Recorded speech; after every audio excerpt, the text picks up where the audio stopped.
Hello, नमस्कार, आदाब, सत श्री अकाल और अस्सलाम वालेकुम। मैं हूं मोहम्मद अहमद काज़मी लेकर आया हूं आपका पसंदीदा कार्यक्रम आपके रूबरू। आज कर्नाटक के इलेक्शंस के रिजल्ट्स हमारे सामने हैं। एक तरफ खुशी का माहौल है, दूसरी तरफ ऐसा लगता है कि बहुत बड़ा झटका लगा है बीजेपी को।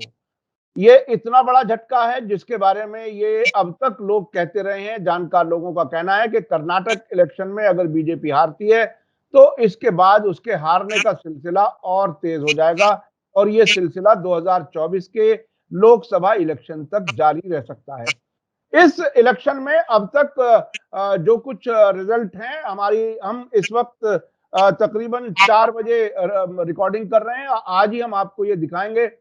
अभी तक जो रिजल्ट आए हैं उसमें कांग्रेस की बढ़त बताई जा रही है 136 पर और बीजेपी की 64, जेडीएस 20। कर्नाटक असेंबली की कुल जो सीटों की तादाद है वो 224 है। अब आगे बढ़ने से पहले मैं आपको कुछ वीडियोस दिखाना चाहता हूं जो कुछ दोनों तरफ से लीडर्स ने बयानात दिए हैं।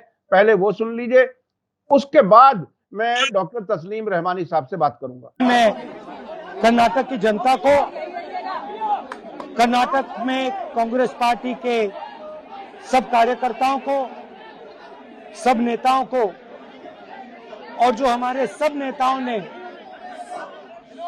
कर्नाटक में काम किया उनको बधाई और धन्यवाद देता हूं। और यही हर स्टेट में होगा। कांग्रेस पार्टी कर्नाटक में गरीबों के साथ खड़ी हुई, हम गरीबों के मुद्दों पर लड़े और मुझे सबसे अच्छी बात यह लगी कि हमने नफरत से, गलत शब्दों से यह लड़ाई नहीं लड़ी। हमने मोहब्बत से, प्यार से, दिल खोल के ये लड़ाई लड़ी और कर्नाटक की जनता ने हमें दिखाया कि ये देश मोहब्बत इस देश को अच्छी लगती है। कि जो निर्णय है हम उसका स्वीकार करते हैं और उनका जो निर्णय है वो गौरव भी करते हैं। और ये जो डिबैकल है वो पार्टी, मैं खुद उसका जिम्मेदारी लेता हूं और आगे दिनों में इसका मल्टीपर्पज कारण है, सब कारण ढूंढ के सही करके हम एक राष्ट्रीय पार्टी है, नेशनलिस्ट पार्टी है, फिर से संगठित करके पार्लियामेंट इलेक्शन में कहाँ गलती हुआ है ऐसा लग रहा है? हम एनालिसिस करेंगे। मल्टी फैक्टर है, एक ही नहीं है। अमित शाह जी, मोदी जी भी आके थोड़ा वो तो भरपूर कोशिश किया है, लेकिन कहीं ना कहीं हमारी जो शुरुआत थी तैयारी का, वो कांग्रेस हमसे पहले किया था, वो एक बहुत बड़ा वजह है। डॉक्टर तस्लीम रहमानी साहब, बताइए कि आज का जो ये रिजल्ट है, हालांकि आपने तकरीबन इस किस्म के रिजल्ट की उम्मीद अब से 3-4 दिन पहले भी जताई थी। अब ये रिजल्ट जो आए हैं उसको आप कैसे देख रहे हैं? किसी तरह का सरप्राइज है या ये उम्मीद थी या इसके मैं आगे आपसे जानना चाहूंगा कि इसके असरात क्या होंगे? क्यों कांग्रेस जीती, क्यों बीजेपी हारी, उस सब पर हम बात करेंगे। पहले आप बताइए कि अभी तक जो रिजल्ट सामने आए हैं उसको आप किस तरह से देख रहे हैं? कि हम लोग जो ग्राउंड पे देख रहे थे और जो रिपोर्ट्स भी आ रही थी वहां से छन छन के, तो बिल्कुल भी सरप्राइज नहीं है। 130 से 140 के बीच कांग्रेस की सीटें एक्सपेक्टेड थी पहले, और देखिए 136 आ गई और अभी रिजल्ट पे बहुत सी सीटों का डिक्लेयर नहीं हुआ है। मुझे लगता है कि 138 के करीब हो जाएंगी ये सीटें और 62 रहेगी बीजेपी की, और 60 ही उनकी हमने मानी थी कि 60-62 सीटें होंगी। तो सरप्राइज तो ये बिल्कुल भी नहीं है। जैसा एक्सपेक्ट कर रहे थे, और जो आपको याद हो मैंने अर्ज किया था कि जेडीएस की सीटें कब होंगी और वोट भी कब होगा। अब देखिए 4% वोट जेडीएस का कब हो गया और 37 से घट के 20 सीटें रह गई, 17 सीट का नुकसान हुआ है। जेडीएस का एक पर्टिकुलर एरिया है जो ओल्ड मैसूरू कहलाता है, वहीं पर जेडीएस का स्ट्रांग होल्ड है। ये 20 सीटों में से 17 सीटें वहीं से मिली है, 3 सीटें पूरे स्टेट में अलग जगहों से और मिली हैं। लेकिन जेडीएस का वोट जो मुस्लिम पार्ट था, जेडीएस के वोट का 10% के करीब जो रहता था, वो भी इस बार कांग्रेस को शिफ्ट हो गया है। उनकी सीटों के उनके रिजल्ट को देखें तो ये जो मुस्लिम वोट का पूरा ध्रुवीकरण जैसे हुआ है कि एक जानिब पोलराइज हो गया, तकरीबन 90% वोट वो भी पोलराइज हुआ। और जो हम एक्सपेक्ट कर ही रहे थे कि का लिंगायत का वोट भी और वो कलिंगा का कुछ वोट भी शिफ्ट होगा, वो भी शिफ्ट हुआ है। नतीजे में आप देखें आमतौर पर कहा यह जा रहा है कि 4% वोट जो इनका कम हुआ है जेडीएस का, वो प्लस हो गया कांग्रेस को 42%, 43% हमने कहा था कांग्रेस का वोट, अब 43% ही है। तो बहुत एग्जैक्ट अंदाजा था वो। तो ये जो हुआ है और आधा परसेंट वोट 1% के करीब कम हुआ है बीजेपी का वोट। तो बीजेपी ये कह रही है कि हमारा तो वोट जितना था उतना ही है। तो उसमें खुश होना चाहते हैं, इत्मीनान का इज़हार करना चाहते हैं, बहरहाल वो खुश रहे, लेकिन उसमें उनको कुछ जो पुराना उनका वोट था, ये समझना चाहिए, जो पुराना वोट था, वो शिफ्ट हो गया कांग्रेस की तरफ। जो नया वोटर है, 10 लाख नया वोटर जुड़ा है इस साल, इस इलेक्शन में कर्नाटक के जो देखिए कर्नाटक में 5 करोड़ 21 लाख वोटर हैं अभी। हम्म, जिसमें से तकरीबन 3 करोड़ 70 लाख ने वोट किया है, 73%।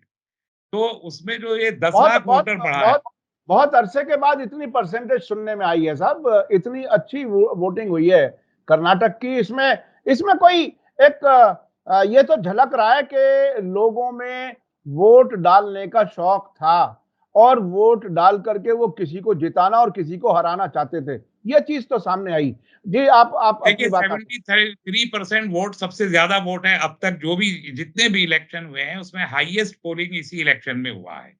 इसका सीधा मतलब ये है कि लोग इस कदर बेजार थे और इस कदर तंग आ चुके थे कि उन्होंने अब वो वजीर आजम ने तो कहा कि बजरंग बली का नाम लेके वोट वो बटन दबाएं, तो लोगों ने बजरंग बली का नाम लेकर ही बटन दबाए हैं, मगर कांग्रेस की तरफ दबाए हैं, उनकी तरफ नहीं दबाए हैं।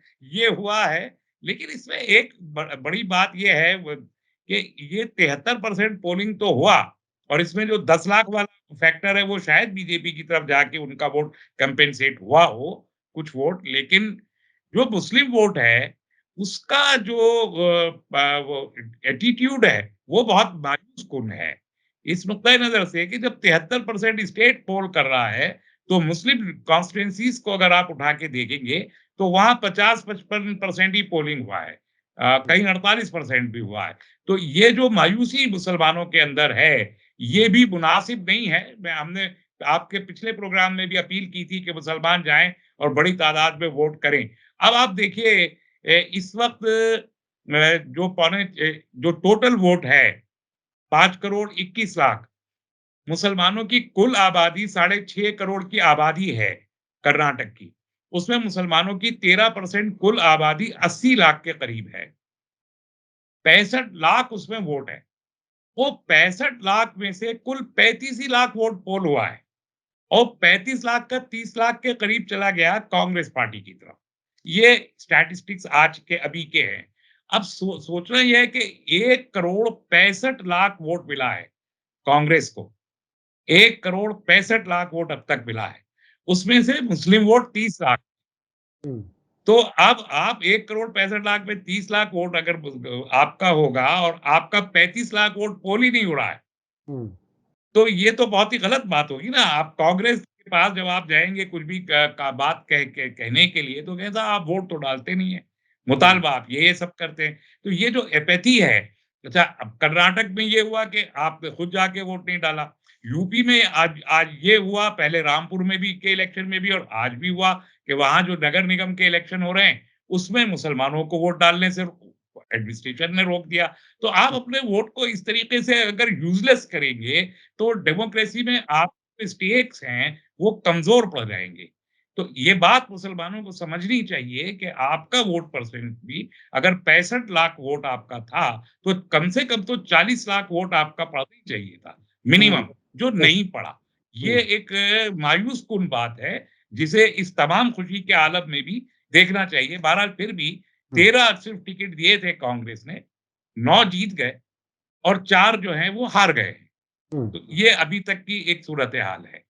तो ये मुसलमानों की तरफ से जो ये बहरहाल वोटिंग की कमी है, ये अब सभी को ये गौर करना चाहिए कि देखिए किसी भी सरकार को बनाने और बिगाड़ने में वोट का सबसे अहम हाथ है और गलत सरकार का नतीजा पिछले पिछले 9 साल में हम देख चुके हैं। इसलिए आने वाले वक्त को सुधारने के लिए हर इलेक्शन में अच्छे से हिस्सा लें। बल्कि मैं सिर्फ मुसलमानों से नहीं कहता, मैं कहता हूं पूरा देश अच्छे से वोट करे ताकि लोगों की मर्जी की सरकार वाकई ना सके। अच्छा, इसमें बीजेपी की हार की क्या-क्या वजह रही?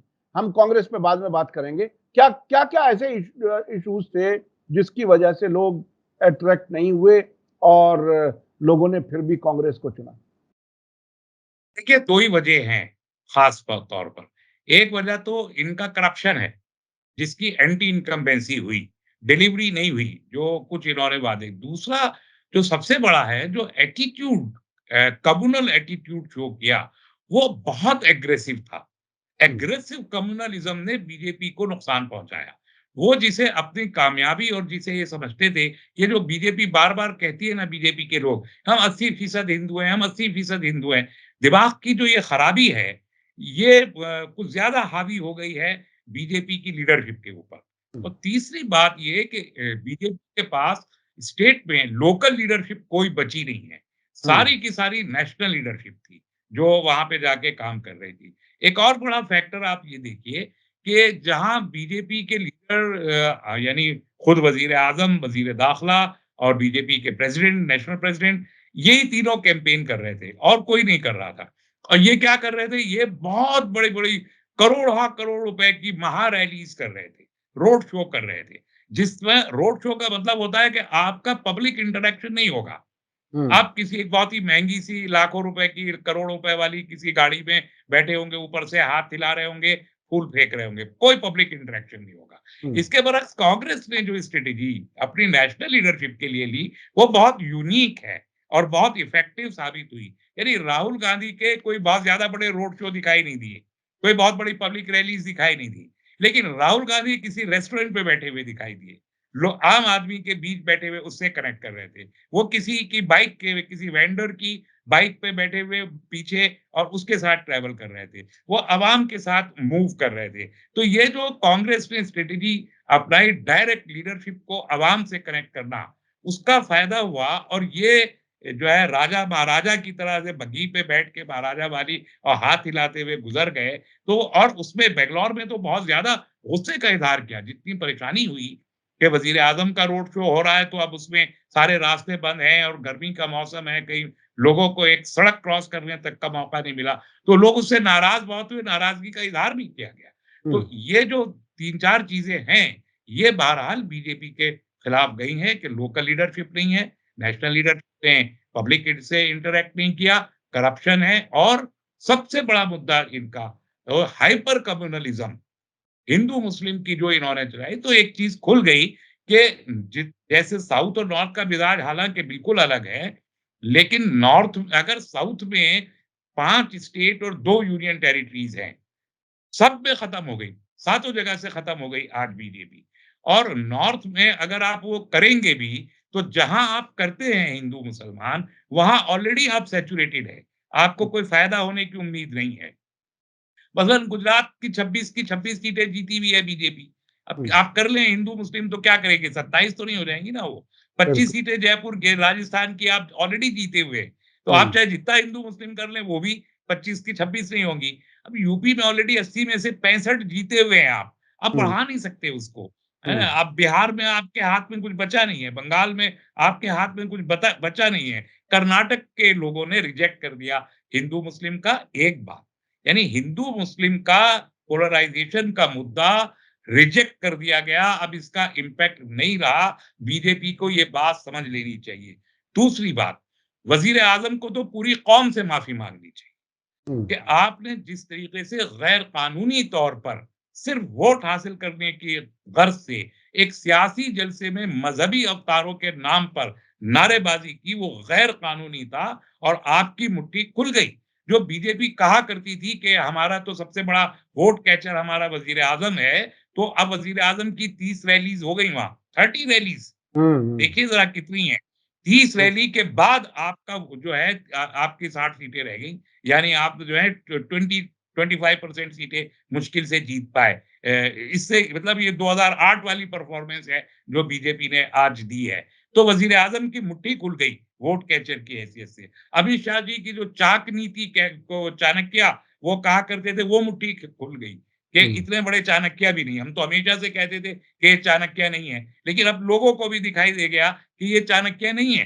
तो ये जो चीजें खुली हैं और अब कल परसों से जो यूपी के चुनाव हुए हैं, उसमें भी बीजेपी को हालांकि 17 की 17 मेयर की सीटें जीत गई, लेकिन जो दूसरे परिषद के नगर परिषदों के चुनाव हुए हैं, 33%, 35% सीटें जीत पाई है बीजेपी, बाकी नहीं जीत पाई है। तो वो वहाँ इंडिपेंडेंट्स ने और सपा और बसपा ने जीते हैं। तो 65% सीटें लोकल अर्बन बॉडीज की बीजेपी यूपी में भी हार गई।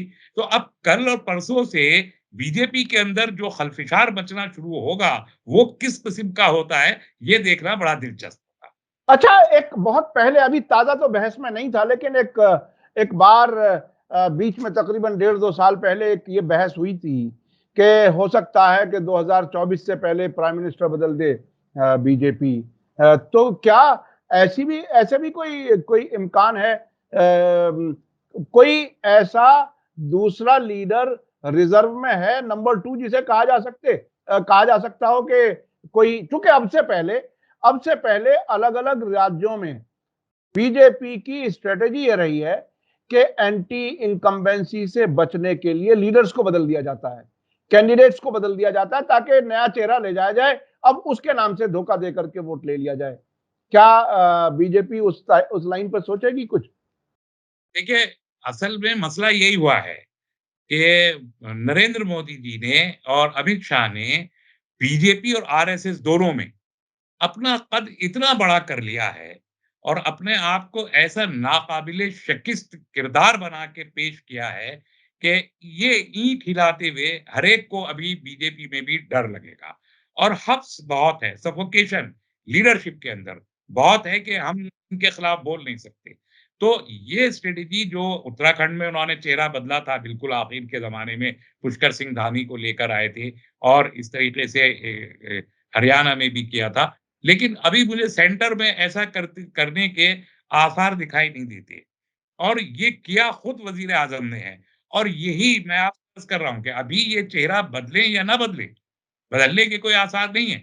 लेकिन 2024 में ये चेहरा बदलने का तरीका खुद बीजेपी के अंदरूनी ज़राए के मुताबिक और आरएसएस के लिए आफ़ियत इसी में है उनके लिए कि वो 2024 का इलेक्शन हार जाएँ और इन दोनों लोगों से छुटकारा हासिल करें। तो ये यही एक स्ट्रेटेजी होगी। अच्छा, मैं अब दूसरी तरफ जाना चाहता हूं। कांग्रेस को बहुत अरसे के बाद इतनी बड़ी कामयाबी मिली है। इस बड़ी कामयाबी के बाद क्या वो कांग्रेस जो भारत जोड़ो यात्रा के बाद तकरीबन सभी अपोजिशन पार्टियों के साथ तालमेल बढ़ाने की बात कर रही थी, अब से पहले कांग्रेस ने ऐसी गलतियां की हैं कि वो अकेला चलो वाली बात करती थी और उसका नुकसान भी हुआ है सेकुलर सियासत को, मुल्क की। क्या आपको लगता है कि इस जीत के बाद कांग्रेस का दिमाग ठिकाने रहेगा और वो अपोजिशन पार्टियों के साथ मिलकर के, जैसे इस नतीजे से पहले वो सबड्यूड, एक्सेप्टिंग, एकोमोडेटिंग नजर आ रही थी, वो रहेगी? देखिए अभी कुछ एक तो ये कि भारत जोड़ो यात्रा को एक सर्टिफिकेट मिल गया है कि वो कामयाब हो गई। हम्म। क्योंकि बहुत कुछ डिपेंड करता था भारत जोड़ो यात्रा का फेट क्या है एक इलेक्शन के बाद ही पता चलना था। हाँ, कर्नाटक में ज्यादा दिन वो गुजरे भी और हाँ। कर्नाटक में उसका रिस्पांस भी अच्छा था। तो वो उसका नतीजा ये कहा जाएगा कि भारत जोड़ो यात्रा का ये एक नतीजा था कि इतना बड़ा नतीजा मिला। दूसरे ये कि अभी भी जो आज सारे दिन के कमेंट्स आए हैं, उसमें इन्होंने अपनी कलेक्टिव लीडरशिप को कि राहुल गांधी, सोनिया गांधी, प्रियंका गांधी, खड़गे को नहीं, बल्कि कलेक्टिव लीडरशिप और स्टेट लीडरशिप को उसके लिए इन्होंने क्रेडिट दिया है। तो एक ये थोड़ा-सा चेंज यहाँ दिखाई दे रहा है। दूसरी बात ये है कि अकोमोडेटिव नेचर होगा या नहीं होगा। देखिए, बहुत ही कम जगह हैं, जहाँ कांग्रेस को अकोमोडेट करने की ज़रूरत है। मसलन यूपी में कांग्रेस का कोई बहुत ज़्यादा अब दबदबा नहीं रहा है। आज के जो रिज़ल्ट आए हैं जो लोकल अर्बन बॉडीज़ के, उसमें भी कांग्रेस कहीं कोई ख़ास दिखाई नहीं दे रही। 4, 5, 6 जगह ही दिखाई दी है। यूपी में उनको अकोमोडेटिव होने की ज़रूरत है। बिहार में उनको अकोमोडेटिव होने की ज़रूरत है। बंगाल में उनको अकोमोडेटिव होने की जरूरत है। तो ये 160 सीटें 3 स्टेट में हैं। तो अगर ये यहाँ अकोमोडेटिव हो जाते हैं और अपोजिशन को अकोमोडेट कर लेते हैं, तो बाकी जगहों पर जो तकरीबन 400 सीटें बचती हैं, 380 के करीब सीटें बचती हैं बाकी स्टेट्स में, वहाँ पर इनको कोई बहुत ज़्यादा जगहों पर अकोमोडेट है। तमिलनाडु में ऑलरेडी अकोमोडेटिव है ये, डीएमके के साथ 39 सीट पे। तो ये महाराष्ट्र में अकोमोडेट करने की ज़रूरत है। तो ये 5-6 स्टेट्स हैं जिनमें कांग्रेस को अकोमोडेट करना चाहिए और ये सोचना चाहिए कि हमारी वहाँ पर हैसियत क्या है। तो अगर इन्होंने ये अकोमोडेट कर लिया, तो इन्हें सरकार बनाने से 2024 में कोई रोक नहीं सकता। लेकिन अगर इन्होंने अकोमोडेट नहीं भी किया, तो मसलन उड़ीसा में कांग्रेस का कुछ नहीं बचा है, बंगाल में इन्होंने लड़ा भी तो अपनी कुव्वत ज़ाहिर करेंगे। लेकिन ये ममता बनर्जी या नीतीश कुमार या अखिलेश कुमार यादव या नवीन पटनायक या एमके स्टालिन, ये कांग्रेस को दूसरी जगहों पे जाके नुकसान पहुंचा सके, इसके भी आसार नहीं है। मसलन ये कि ये सारे नाम जो मैंने लिए, ये अगर चाहें कि राजस्थान में जाके कांग्रेस को नुकसान पहुंचाएं या कर्नाटक में जाके नुकसान पहुंचाएं, तो नहीं पहुंचा सकेंगे। या गुजरात में ये लोग जाके नुकसान नहीं पहुंचा सकेंगे। तो ये ऑलरेडी ये 6-7 स्टेट्स का खाली एक मसला है, मगर ये बड़ी स्टेट्स है। तो वहां पर कांग्रेस का अगर अकोमोडेटिव मोड में आती है और कम सीटों पे कंप्रोमाइज कर लेती है, तो कांग्रेस को फिर 150 सीटें क्रॉस करने से कोई रोक नहीं सकता। लेकिन अगर यहाँ इन्होंने अकोमोडेट नहीं किया, तो वो एक परसेप्शन अच्छा नहीं बनेगा। ये नुकसान तो नहीं पहुंचा सकते, लेकिन एक परसेप्शन नहीं बनेगा कि एक यूनाइटेड अपोजिशन लड़ रही है। उसके लिए थोड़ा सा अकोमोडेट कांग्रेस को करना चाहिए। अगले 3 दिन हफ्ते में अंदाजा होगा कि कितने अकोमोडेटिव होते हैं। यानी आप भी वही बात दोहरा रहे हैं कि 2024 में बीजेपी हारने जा रही है, ये तय है। क्या आप इसी लाइन पे मैं इसमें देखिए, कर्नाटक में मिनिमम 10 सीटें लूज करना तय है। अभी जो इलेक्शन है, ये 2018 वाला इलेक्शन नहीं है। 2018 में कांग्रेस जीती थी कर्नाटक में, लेकिन 2019 के इलेक्शन में वो सारी सीटें हार गई थी कांग्रेस कर्नाटक में। लेकिन अभी कर्नाटक में सारी सीटें नहीं हारेगी कांग्रेस। जो अभी 43% का वोट आया है और जैसे स्टेट लीडरशिप खत्म हुई है, बीजेपी की क्रश हो गई स्टेट लीडरशिप, वो सिचुएशन 2018 में नहीं थी। इन्होंने सरकार छीन के बना ली थी। सरकार में बैठे हुए थे इलेक्शन के वक्त 2019 के बीजेपी के लोग, इसलिए ये जीत गए थे, 51% वोट ले लिए थे। वो सिचुएशन अब नहीं है। इसलिए कर्नाटक में 10 सीटें मिनिमम लूज करे ही करेंगे ये। बिहार की सीटें 18 में से लूज करे करेंगे, बंगाल में 16 सीटों में से लूज करे ही करेंगे, उत्तर प्रदेश में लूज करेंगे, महाराष्ट्र में लूज करेंगे। तो ये 60-70 सीटें तो बिल्कुल सामने रखी हुई हैं, जहां पर कांग्रेस लूज कर बीजेपी लूज करेगी। तो ये 60-70 सीटें जो लूज करेगी, तो आप देखिए अभी 303 है, इसमें से 50-60 सीटें कम कर दी है, कहाँ इक़्तिदार में आ रहे हैं। और ये तो मैं बिल्कुल सामने की बात कर रहा हूँ। जो इसके अलावा एंटी इनकम्बेंसी के फैक्टर्स आएंगे गुजरात में भी और राजस्थान में भी और मध्य प्रदेश में भी और छत्तीसगढ़ में भी, नॉर्थ ईस्ट की स्टेट्स पे आप देखिए ना, मणिपुर में जो कुछ हुआ है, 21 सीटों है नॉर्थ ईस्ट की तमाम 7 स्टेट्स में। आप समझते हैं कि उन पे कोई असर नहीं पड़ेगा? 14 सीटें असम में मौजूद हैं, 9 सीटें इन्होंने जीती थी। अब वो सीटें 9 जीतना बड़ा मुश्किल हो जाएगा मणिपुर के इन हालात के बाद। त्रिपुरा की दोनों सीटें जीती थी, तो अब मुश्किल हो जाएगा। मणिपुर में खुद 2 सीटें हैं, जीत के दिखा दें अब कैसे। तो ये जो सीटें हैं, ये जाहिर कर रही हैं कि 200 के अराउंड 190 या 200 इतनी सीटें बीजेपी के पास रहेंगी, इससे ज्यादा की कोई उम्मीद नहीं है। लेकिन इसे भी अचीव करने के लिए काम करना पड़ेगा, सबको मिलके काम करना पड़ेगा, जमीनी सतह पर स्ट्रेटेजी बनानी पड़ेगी। जी, जी, जी। बहुत-बहुत शुक्रिया तस्लीम रहमानी साहब। अब से जो आपने 4 दिन पहले बात कही थी, वो रिजल्ट के तौर पर हमारे सामने आ चुकी है। हमें उम्मीद है कि 2024 में ऐसा हो जैसा आप कह रहे हैं, क्योंकि देश भर के लोग थक चुके हैं, बहुत परेशान हैं, बेरोजगारी, महंगाई और हर जगह नफरत की जब बात होगी। देखिए, हम एक नफ्सियाती तौर पर देखें कि अगर मुसलमानों का मोहल्ला है और उसके बीच में एक हिंदू है, मिसाल के तौर पर, वो भी चारों तरफ वो नफरत का माहौल देख रहा, हो सकता है वो बहुत अच्छा हिंदू हो, कोई परेशानी नहीं है, लेकिन वो भी तो अनसेफ महसूस करता है।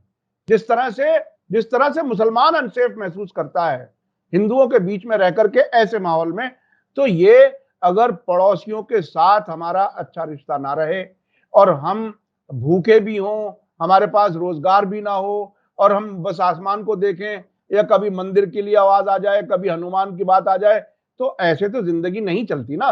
बच्चों को पढ़ने ना दिया जाए, एजुकेशन पॉलिसी ऐसी लाई जाए कि कोई बच्चा पढ़े ही नहीं, तो ऐसी तबाही और सरकारी इमलाक को ऐसे बेच दिया जाए कि बिल्कुल मुफ्त में, तो ऐसी हालत में तो जाहिर है मुल्क के लोगों को फैसला लेना चाहिए ये अच्छे के बात लिए। इसी से समझ लीजिए कि 1,65,00,000 कांग्रेस के जो वोट कर्नाटक के हैं, जी, जी। उसमें से मुसलमानों के कितने वोट हैं? 30 लाख। जी, जी, जी। 1,35,00,000 हिंदुओं ने वोट दिया है कांग्रेस को। बेशक, ये बेशक। इसका फटीग फैक्टर जो है, कम्युनलिज्म के खिलाफ एक जो थकान, एक बेज़ारी है, ये जी, जी। उसका इज़हार है। और पूरे मुल्क में भी 2019 के इलेक्शन में भी तो आप देखिए ना, मैंने बताया था कि 100 करोड़ में से 23 करोड़ वोट मिले थे बीजेपी को। जी, अब वो जी। भी नहीं बचेंगे। तो ये जो थकान लोगों के अंदर एक एक बेज़ारी है कि काम मिल नहीं रहा, रोज़गार मिल नहीं रहा, जेब में जो बचत थी घर में, वो बचत भी खत्म हो गई। किसी सूरत बस रोटी खा पा रहे हैं। और आप मंदिर की बात कर रहे हैं, बजरंगबली के नारे लगा रहे हैं और जय श्री राम के नारे लगा रहे हैं, कत्लेआम मचा रहे हैं, तो सभी अनसेफ हैं। इसमें जी। हिंदू, मुसलमान और डीएनए जो है भारत का, वो है ही सेकुलरिज़्म। ये तो जी। अननेचुरल एक चीज़ है जो बीजेपी इम्पोज़ करने की कोशिश कर रही थी। वो मुट्ठी खुल रही है। मुझे उम्मीद है कि बेहतरी की जानिब हालात जी, जी। जाएँगे। जी, जी, जी। बहुत-बहुत शुक्रिया तस्लीम रहमानी साहब। इसी के साथ मुझे दीजिए इजाज़त। धन्यवाद, शुक्रिया। जय भारत, जय हिंद। मीडिया स्टार वर्ल्ड के और वीडियो देखने के लिए हमारे चैनल को सब्सक्राइब करें और सीधे नोटिफिकेशन पाने के लिए बेल आइकन दबाएं। और अगर हमारी खबर सच्ची और अच्छी लगे तो अपने व्हाट्सएप, इंस्टाग्राम, फेसबुक और ट्विटर अकाउंट पर ज़रूर शेयर करें।